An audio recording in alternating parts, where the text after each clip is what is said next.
Meghan Young tinugon ang pagbubuntis rumors. Gracefully na pinapahinga ni Meghan Young ang umiikot na tsismis tungkol sa kanyang pagbubuntis. Sa isang candid Instagram comment, nilinaw niya na hindi siya umaasa. Ang mga haka-haka ay lumitaw matapos ang isang beach vacation reel na ibinahagi ng kanyang asawang si Michael Daes ay nagtatampok ng tiwala na si Meghan na nagbabato ng bikini. Nagkaroon ng konklusyon ang mga netizens base sa hindi ganap na flat ng kanyang tummy, assuming na buntis na siya. Gayunpaman, ang tugon ni Meghan ay parehong cool at relatable. Busog lang, na isinasalin sa puno lang na sinamahan ng isang mahiyain na emoji. Kasal na sina Meghan at Michael mula pa noong 2020 at naging kasiya siyang paglalakbay ang kanilang relasyon.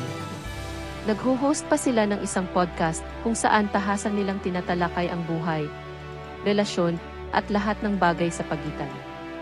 Pagdating sa mabigat na tanong tungkol sa pagbuo ng pamilya, nilinaw nila na hindi sila nagmamadali o napipilitan.